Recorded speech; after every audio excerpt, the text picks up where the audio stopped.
It's gonna be a good one. Oh, What? that was a good one. You messed it up. Oh, sorry. I'm so sorry. You said you, not yo. So actually, it wasn't. It was one of those like So. you. Okay, go ahead. You. And welcome to the 91st, presented by Adobe, the Women's World Cup show that has been awake since 3 a.m. Eastern Time if your name is not Midge Purce. Or Katie Nolan, I slept. You slept? Yeah, after. I stayed up until and I slept after.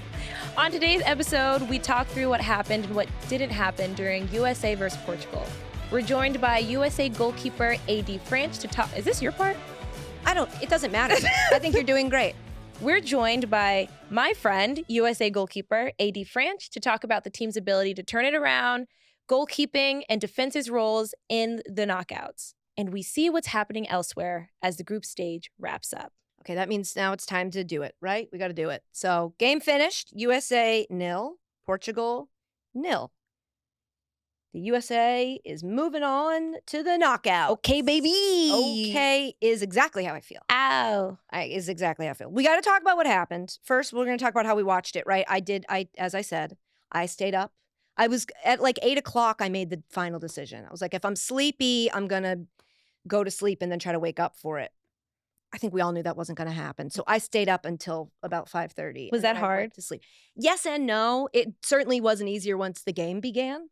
But it was kind of hard to fall asleep because once you're like that fired up and upset about stuff, it's hard to go to bed. But I did, and I'm here on 6 hours because I love my job and I'm dedicated to the craft. You know, I got excited too, so I had a little trouble falling asleep. Yeah. I was like, "Oh, the game's happening." I'm going, "You need to go to bed. Yeah. You're not going to watch Yeah, you this game. did. You Did you have have to wake like up." you had practice today? Yeah, yes. Yeah, you had stuff to do. I didn't. It was a hard day, Juan. I know. Shout out to anybody who stayed up and then like went to work, like a job at a desk. You're the real MVP. You did that. And I'm really sorry that it went the way it did. At the same time, like we said before, through the knockouts. So it could have gone worse. It could have gone worse than it did. But shout out to all the fans and all the ways you're watching it. It's cool to see online the support for just, the Women's World Cup in general. But I'm delaying the inevitable. Let's start with the lineup, because when the lineup came out, I know a lot of people were like, I wish I could know the lineup before I decide if I'm going to stay up or if I'm going to go to sleep. Oh. Like, I hate that we find out, like, once the decision's already been made. But once the lineup came out, my reaction, at least, was like, I double-checked. I was like, is this from a real account? Is this real, or is this because all week, and what day is it? Tuesday? I saw people, like, tweeting what their ideal would be. And so I didn't know if I was just looking at another fan account. And I was like, no, this is the real one. You saw the blue check. Lynn was in. The blue check means nothing anymore. Rose was in. Lynn was in. How did you feel about that lineup? Is it the one we've been asking for, or are you not comfortable saying that? Well, when I woke up at 6 a.m. Right. and I was pressing play before I saw the lineup, because I can't get on Instagram. I can't get on those things. It would ruin things. So I find the lineup on the broadcast. And I was so happy to see Rose in the lineup, cleared for 90. Yep. Really excited for Lynn to see her in the lineup. Wasn't super surprised that there weren't many other changes. Thought maybe we'd see Alana come in at center back. Thought maybe Julie may slide into the 6. Wasn't quite sure. But two big changes, and that was exciting. Yeah, I agree. It was exciting. And impactful. It seemed when the match started, first few moments, I was like, this is a different team. We saw Alex playing the way, at least playing that position the way we would have expected Alex to have played it, if that makes sense. It looked like, Lynn had like a chance early or something. It felt good at first. And then it felt like as that first half went on, it just sort of didn't look as good. Is that right? Yeah, that's kind of, it's the game. You can come out of the gate swinging, and coaches obviously have tried to figure out what the correct algorithm is to have a perfect start and sustain it throughout the game. No one has solved it yet. It's kind of this inexplicable thing, but I think they just were really focused when they came out. They created some chances, could have changed the entire morning for you. Late night morning. Had they finished some of those chances, it would have changed the trajectory of the game. But they came out sharp, and it's unfortunate that none of those were knocked in. Finishing hasn't been. Yeah, help me with that, the finishing. What's up with it? please. Gosh. I know. Yeah, finishing, let me first say, finishing is hard. Yes, it is to me, it's impossible. Hard. It's hard. They haven't had the most clear-cut chances. It's not like they've had a tap-in that has been missed. They've had a few chances that, you expect to be informed in the World Cup and you put it away. And on the other side of the coin, you look at the goals that, like the Netherlands scored. They scored some incredible goals, beautiful goals. Very rude of them to be doing it while most of us were watching, waiting for our team to score some goal. Just every few minutes, I got like a Netherlands scored. And I kept thinking, I'm like, oh, that's an old notification. No, it was another goal. They were scoring. Their goals were nasty. Yeah. And then like Japan has scored great goals. Like don't even we'll talk about it. Don't even start on Colombia. That goal was insane. We'll get there. But yeah, it's just you want to see your forwards get in better positions.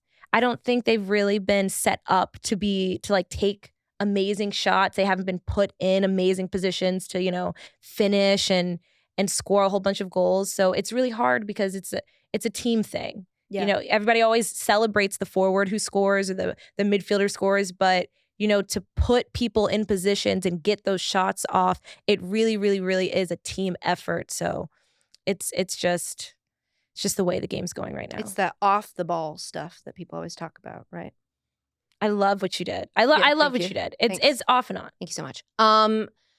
It did feel like I'll say we, because if you say it in times of good, you've got to say it in times of bad. We're losing the ball quite a bit. Why, Midge? If you could, why? I'm taking some notes.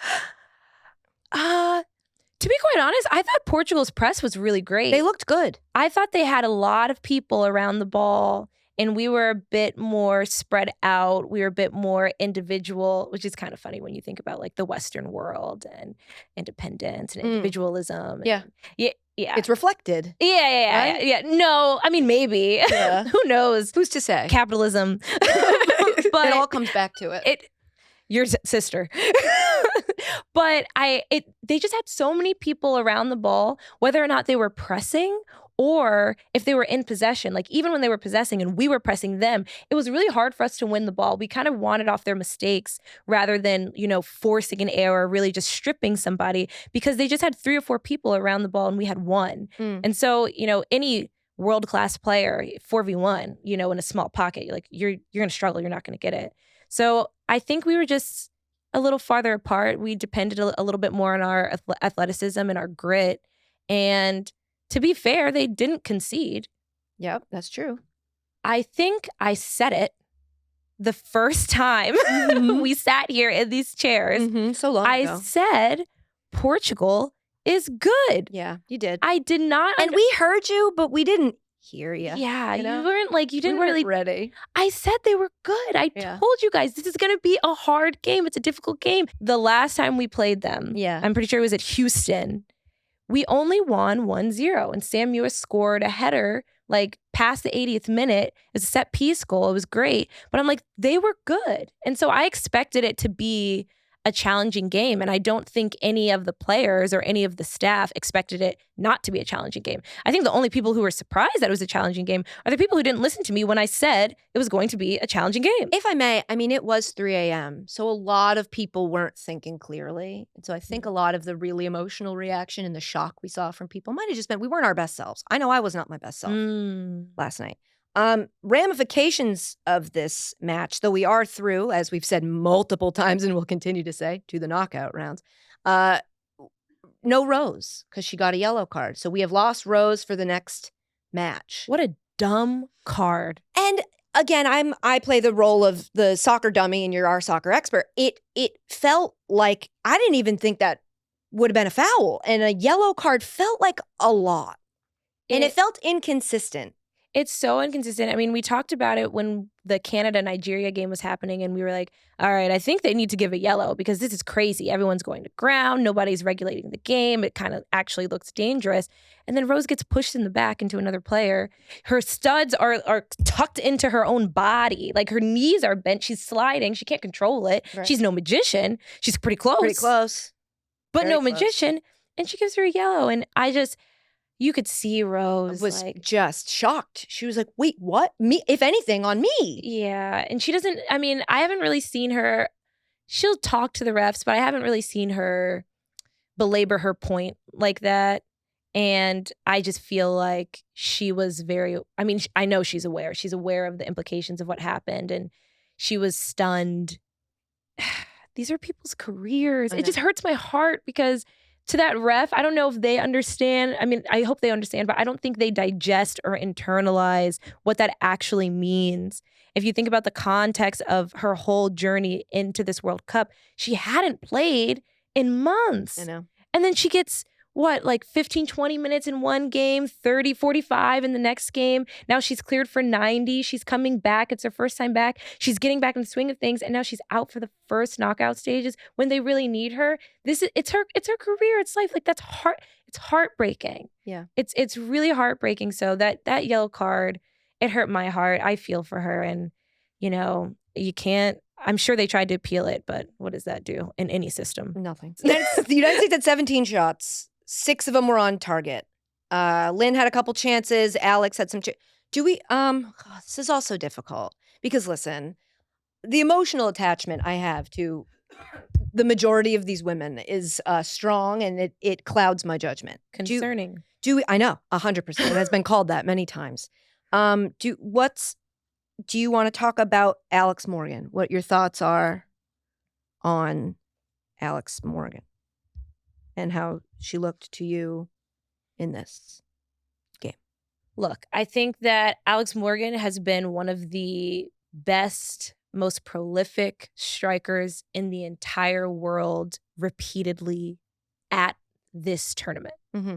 And so I think when you look at statistics, which is what everyone likes to look at, they're like, oh my gosh, like she's not like doing X, she's not doing Y, she's not doing Z. They expect so much more because she is that good. And I think it's the same conversation. She's capable of changing games. She's capable of putting the team on her back and being like, I'm going to score a hat trick and we're going to go on to the next round. Like she's really capable of that. And I think she's just waiting for that first breakthrough goal to happen so she can get in there. She was player of the match, I think. She was.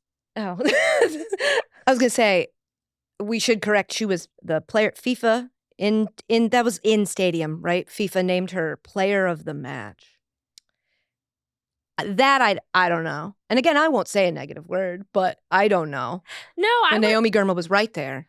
I was surprised. I was surprised that in a game where it's 0-0 that it was given to a forward in the first place. Strange. Yeah, but we're obsessed with forwards. We're upset. Right. Aren't we? Rightfully, right? Yeah, we're obsessed with forwards. As we should be. We're obsessed with strikers, the goals, the whole thing, the swag, the celebration. Totally. For me, Naomi has just been. I take so much pride in watching that woman play. She's so great, near and dear to my heart. What a fantastic human, and she's doing impeccably. She is my MVP right now. I think she's been fantastic. But yeah, Alex got player of the match. Cool. Not like it really means anything. I just was It's a cool trophy. Huh. It is? Yeah, you get this like little trophy thing. It's better than the Inter plaque. Hate a plaque. Power rank plaque medal trophy. Belt. Oh, trophy. Trophy's the best. Trophy belt medal. That's correct. That's actually correct.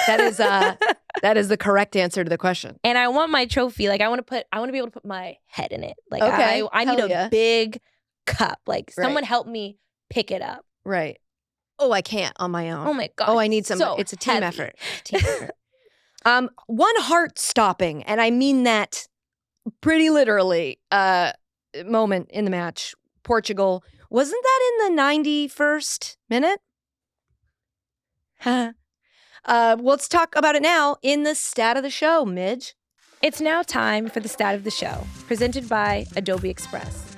Today's stat is 12 centimeters. That's right. That's the width of a FIFA regulation goalpost, like the one at Eden Park, where that width stopped Anna Capetta's shot against the USA in the 91st minute. It felt like it was about to be a goal. Thank the Lord that it wasn't a goal. But that's our stat of the show. What were you doing when that happened? Pacing. I was pacing. At that you were point, on your feet. At that point, I had stood up. I was pacing. I think I was behind my couch. That was a scary moment. It was very scary. I was pouring one of my hydration little packets in my water. I'm not gonna tell you who because they don't sponsor. That's right. And I was pouring it in there. And as soon as it was happening, as I was pouring it, I dropped the packet everywhere and I hit the water bottle and I made a mess. But it's okay because they didn't score. It worked out. Yeah, that was actually terrifying. Yeah, actually, to quote Megan Rapinoe, girl, that was stressful. Sounds about right. Mm-hmm. The stat of the show was made with Adobe Express. Adobe tools are fun and easy for everyone. Adobe Express makes it easy to flex your creativity through its all-in-one editor to make your own content, including TikTok videos, reels, flyers, and so much more. Join the Adobe Express beta now by going to express.adobe.com. All right, so we've talked about the match, and I would like us to talk a little bit about post-match. The reaction to this game, it felt like there was a lot of freaking out. There was a lot of, over on the site formerly known as Twitter, it felt like, and I want to be, it was 3 a.m. Again, it was, at this point, it was 5:30 in the morning. So a lot of people were not on their best sleep. They weren't rested. They weren't thinking clearly. A lot had just happened. It was a little shocking. But it seemed like people got very negative very quickly. Like, this is it, we're done. I'm still trying to suss out where I stand on this. But did you feel like that reaction was like people are overreacting, they're reacting the right amount, or they're actually, how do you feel about it? I am so taken aback by the overreaction of our nation. You are? Wait, can I just say you are? I mean, have you seen us I know. in the last however many years? I know, but it's just so, it's so wild to me because, you know, before the tournament, during the goals, Sophia Smith goals, you just see everyone so excited and so behind everybody. Like the positivity, the belief, it's there. And then to see one or two, let's say 2 performances. I'll even give you the Netherlands game. To see 2 performances go and that completely shift, like you, Dr. Jekyll, Mr. Hyde me, you completely like do a 180 with your sentiments and your energy towards the team. These women who you were rooting for, wanted to die for. It's jarring to me. You know, maybe it's because I'm a very loyal person. I don't really flip-flop like that. But if I'm with you from the beginning, yeah, I'm with you at the end. And while I think it's really justified and reasonable to analyze and critique the play and say, you wish it would be better, observe, I feel like there has been a lot of rhetoric that has undermined the players as individuals, their character. And that, to me, I think that's really unacceptable. That's too much. I feel like fan-wise, while I don't love that and I don't love the idea of turning on a team, and I also acknowledge that there is, unfortunately, a faction of people who are rooting for this team to fail in some backwards way of thinking because they think the team doesn't like America, which is just a whole, we're not going to get that deep into the internet, but I know that it exists. While I'm upset, I kind of understand fans being reactionary. Where it bugs me, and I don't even want to spend too much time on this because I'm really annoyed about it. I do. Is the media. What bugs me is the media covering this team. And look, I'm not saying don't be critical. I'm not saying don't talk about the mistakes or the problems or the weaknesses. But it's just the way in which you do it, and being aware of the weight of your words and what they could mean. To me, that's your job as the media, right? Is you're not always going to be correct, but it's not. It's more about feeling like thinking about what you're going to say before you say it.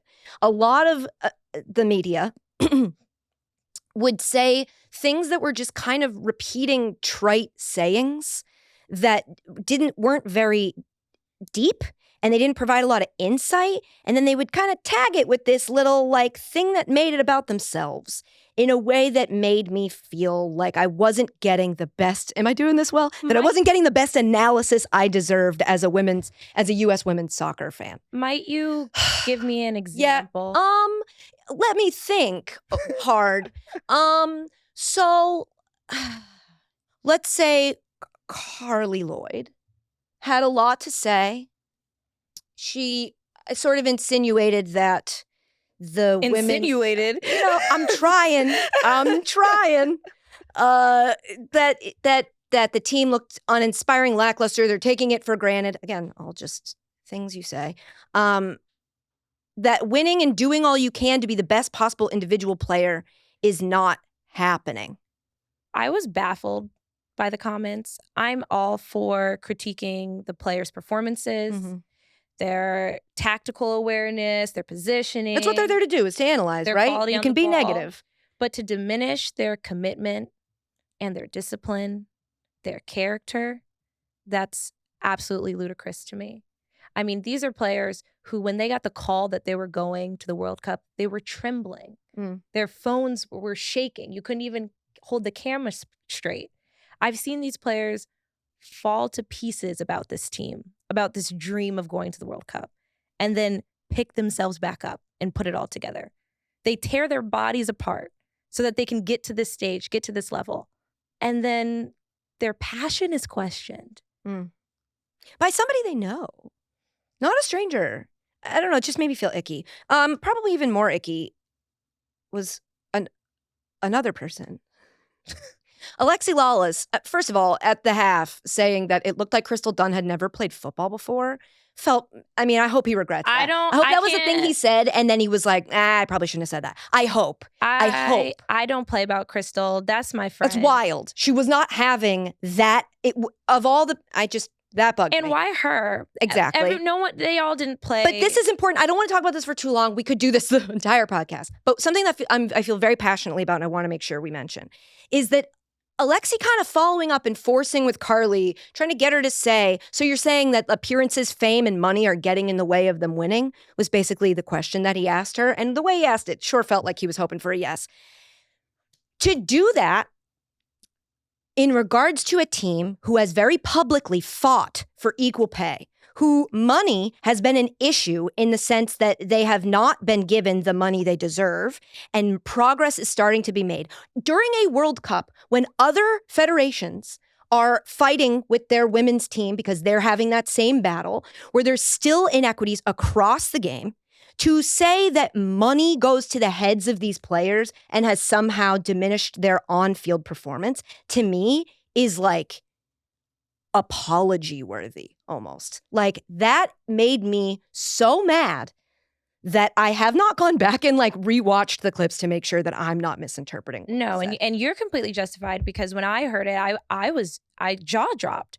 To what he's saying is, not only is he just trivializing women's sports, because you're saying that this is not an industry, it's not a business where money is a priority, where exposure and investment are priorities. You're saying, oh, we can't compromise this, what did you say, sanctity? Yeah, the sanctity of the women's national team by paying them. Sanctity of the women's game. You must play purely for the love of the game. The love of the game. You must play for your heart. You must play because you just have this burning desire inside you to win. Let's not muddy all of this with money. You want to earn money? It's ridiculous. It suggests that as we advance in investment and exposure, our performance is compromised, that we are not capable of being a big business and also performing. It is a horrible thing to say. I cannot fathom if Jalen Hurts had a bad year this year after he signed his $225 million contract. I can't fathom anyone saying, it's the money. It's the money that got to him. Let's say, though, real quick, Heyo, shout out to Heyo. I liked the way she handled it. I liked the way she talked about, like, look, we've been through adversity before. They're moving on to the next round. We need to get behind these women and stay behind these women. And I know it's probably a difficult line to walk, being a player who's talking about the performance of your peers, your friends, your national team. No, I get back. Okay, it's not hard. It's easy. No. How did you feel about the coaching? I understand it's difficult. That's what I'm saying. I get that it's tough. But it's not difficult to have enough respect for the players, even if you know them or if you don't know them, to not question their heart, their motives, their will to win, or their efforts. I mean, that's not hard. And we can collectively, as a community, do a better job. We can. And we should. And we have to move on, because I could do the whole podcast about this. We could keep going. But let's just wrap this up. The job is done. Regardless of how you feel about how the match went, it's done now. So be happy about that. You know, they say, like, clap because it's over. Like, you don't, even if you don't feel good about it, applaud because it's over and you don't have to feel that way anymore. We're moving on to the next. I think it's best for everybody to just clean slate, pray for the best. We'll see what happens. They're going to have a difficult road against Sweden and, I mean, Japan. We'll talk about it, but they look so good. But it's over, right? So great. Okay, now it's time for Keeping Us Connected, presented by AT&T 5G. Connecting changes everything. Today's guest is Franch. Hi, babe. How you doing? Edgar, hi. How y'all doing? I'm glad to be on here. Okay, AD. What are your first thoughts on the USA-Portugal game? I mean... Okay, let's. It's a deep sigh. It's tough in these streets. The World Cup is like the World Cup. It's its own beast. And everybody's got their opinions on what people should or shouldn't be doing and how they should be doing it. Are they doing it right? Are they doing it wrong? They could be doing it this way, but they should have done it this way. Like, look, that's also people's job, right? To do all of that. It is our job as athletes when we're in that moment to do what we need to do to keep moving on. And at the end of the day, they're moving on. Was it the prettiest? No. Do they have everything together? No. But that's literally sports.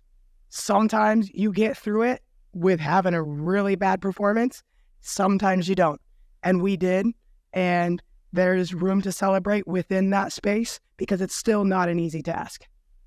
This is why we get along. I actually so really well. love that, because there was a lot of people who had a lot to say about any form of celebration or interaction with fans after. Oh, shoot. And Yeah. I like that, I mean, you're like, you did get the result you wanted. Maybe it didn't go exactly how you, but technically, you're through. It's not even technically. It's a win. No, it's a fact. Yeah. A win is a win. Okay, here's another thing. So you kind of spoke to it. Everybody's all upset about, the play, it not going exactly how they wanted to. My question is, how much does it matter playing the way you wanted to play and advancing versus just advancing, not with that performance that you really wanted to put in, not feeling as satisfied with how you guys did? At the end of the day, our job is to win. You don't get paid and you don't win championships by not winning or not moving on. So at the end of the day, that's the result you want. How you got there, that all but depends on opinion. And like some people are like, oh, you can play better soccer than that. That was horrible.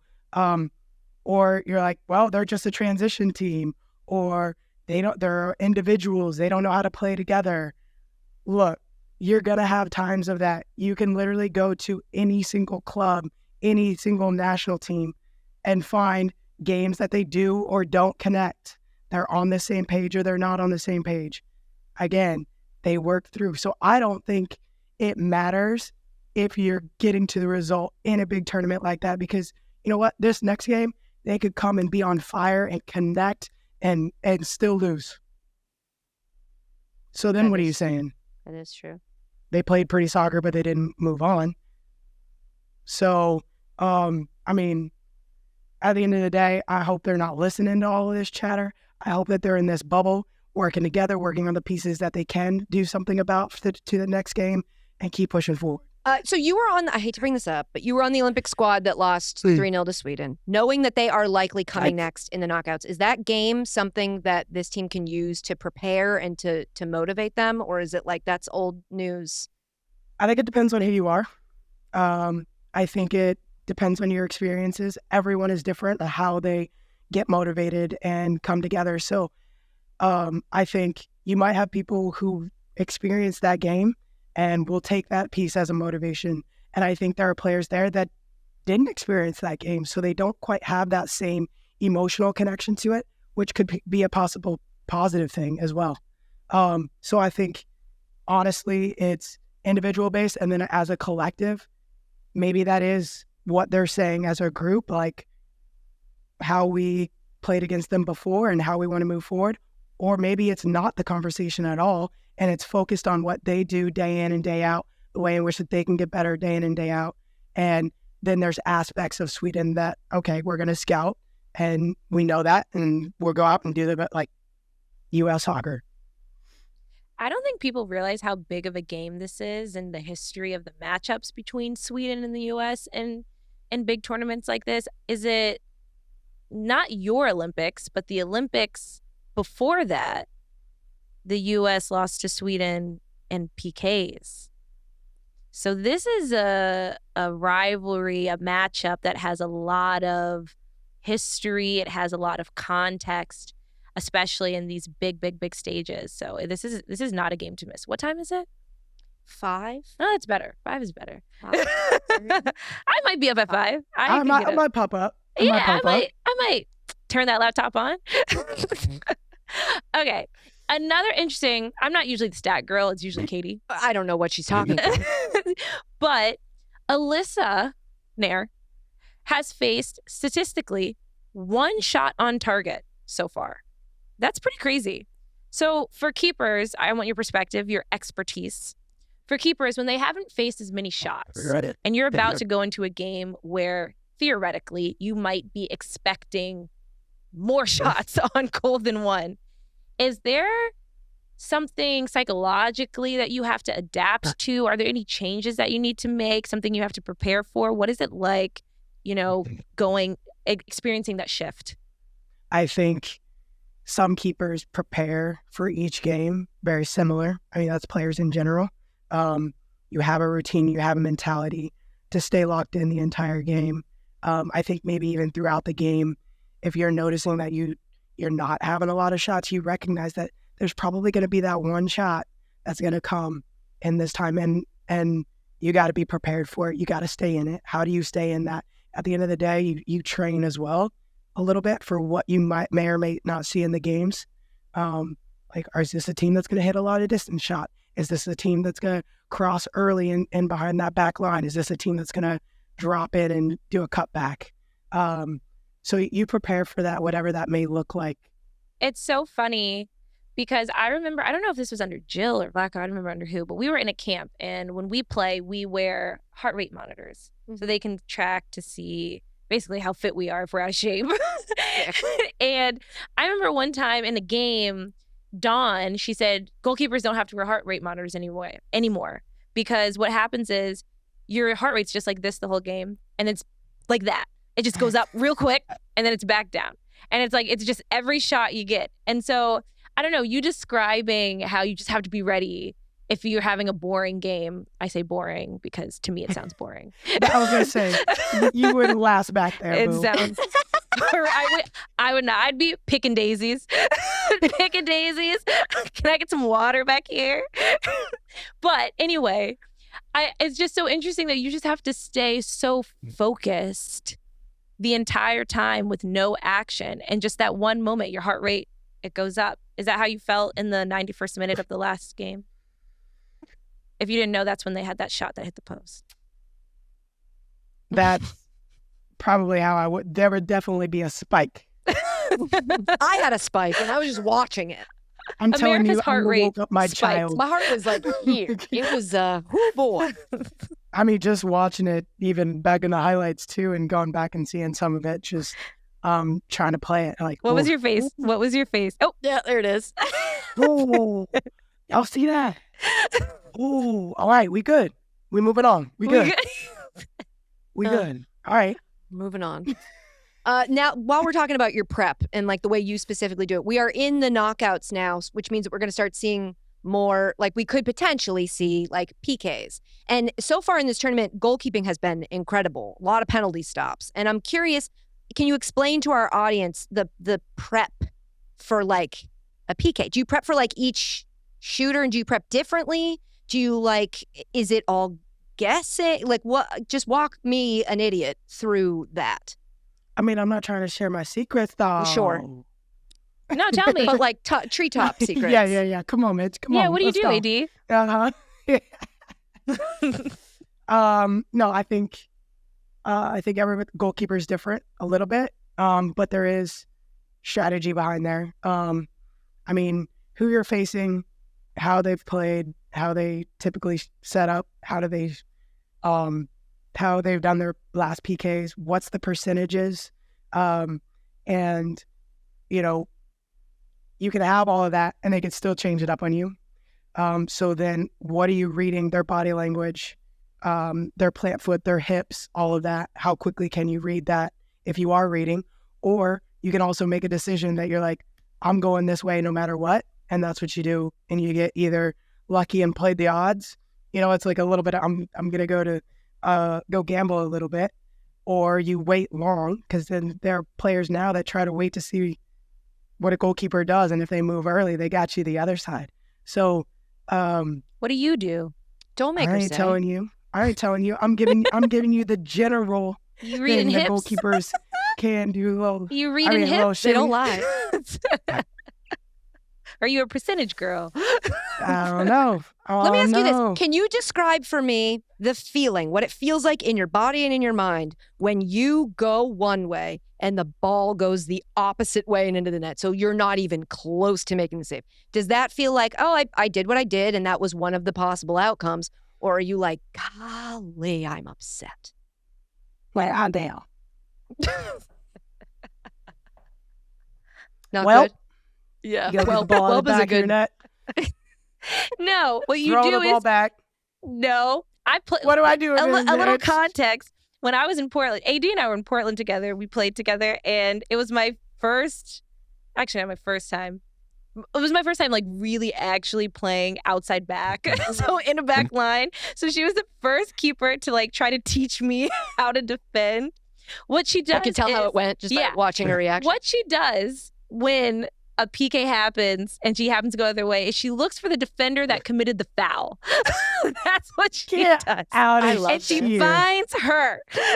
And then what? And she- Like intense eye She's contact? like, no more. Keep your feet. It's I accountability. wish she was lying. I'm glad she's not. She's not.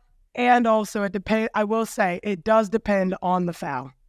It does. Okay. It fair. does depend on the foul. That's Like, fair. if you're going all out and you're trying to block shots and like it was one of those that you were like it caught the hand or whatever, okay.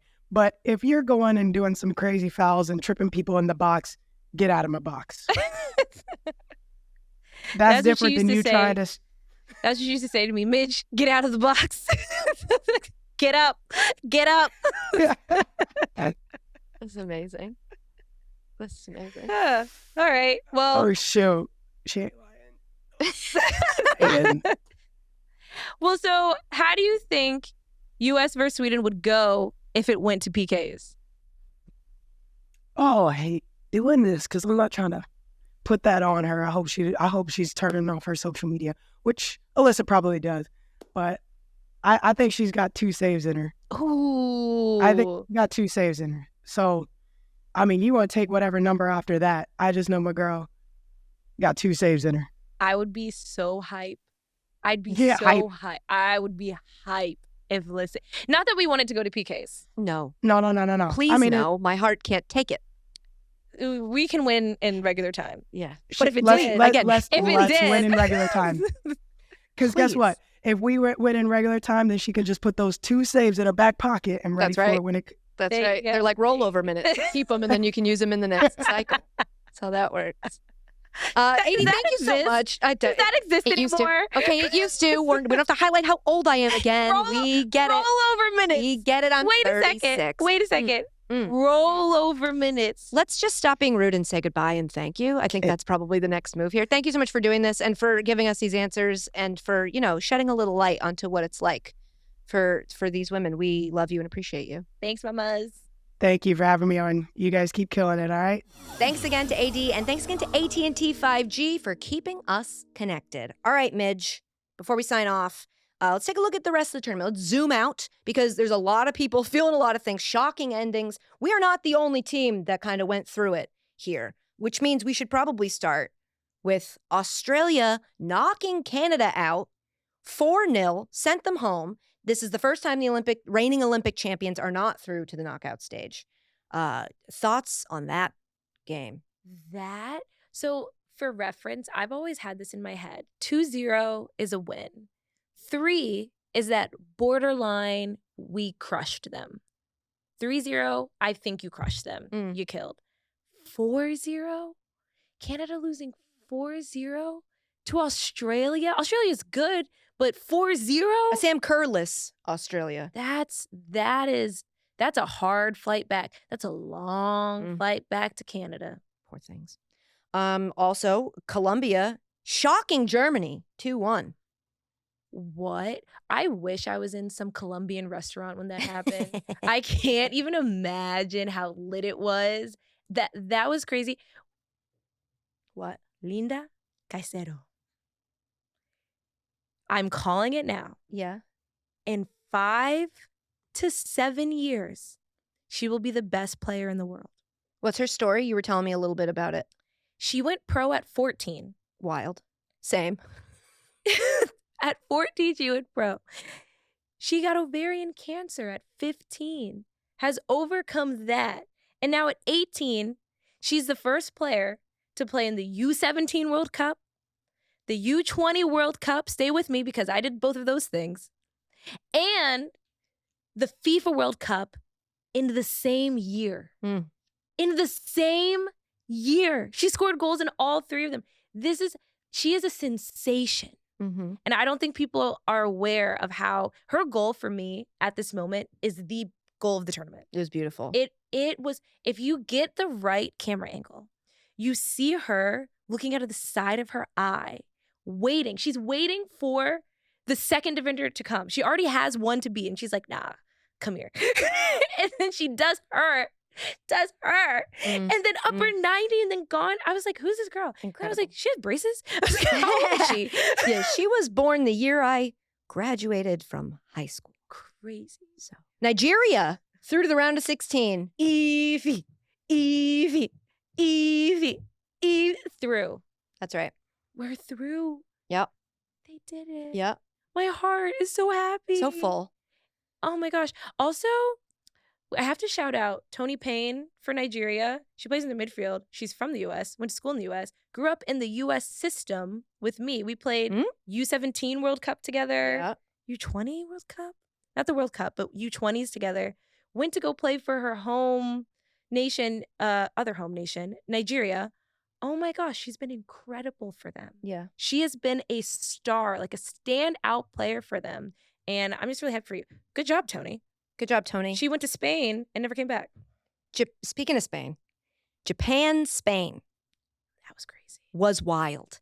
Japan won 4-0. We didn't expect that. No, we didn't. Miyazawa, currently, I believe, the Golden Boot leader, unless something's changed With in between 4. when she looks great.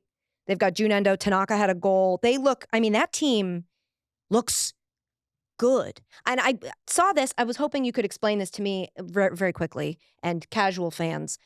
Spain had 77% possession in that game. 10 shots, 2 of them on goal. Japan, 23% possession, 7 shots, 5 on goal. How can you dominate possession like that?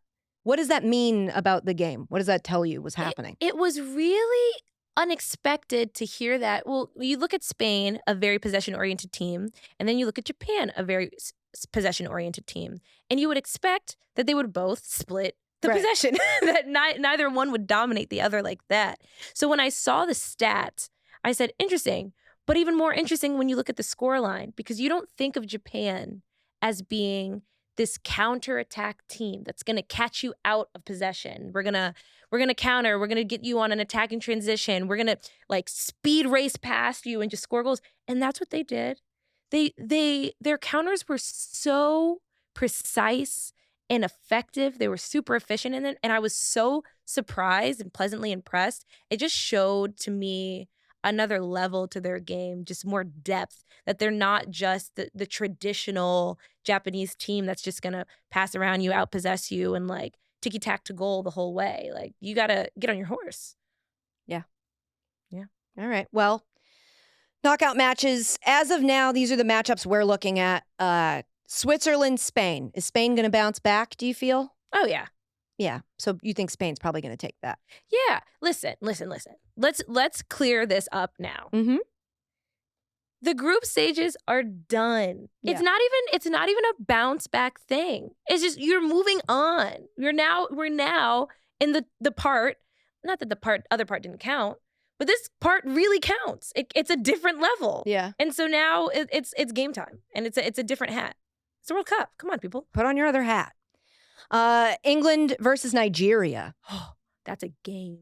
I'm taking Nigeria in this. So am I. I mean, I know I could probably tell, but I don't know. England doesn't. I don't want to say things like this and then have them clipped, and I'll live to regret them. No, England doesn't really scare me. That's okay. Is that okay? They're not as scary as they were in the Euros. Thanks. They're still good, but Yeah. they're not as scary as they were.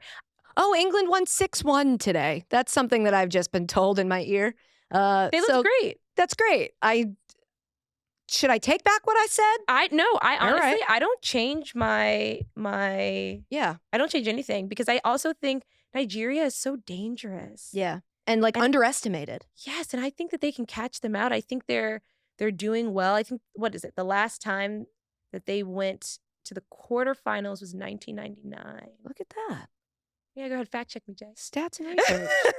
3:30 a.m. on Monday, that game. So, Midge, I will be making you the crepes, and we can watch that together. Yes, the crazy. Australia, Denmark. Will we see the return of Sam Kerr?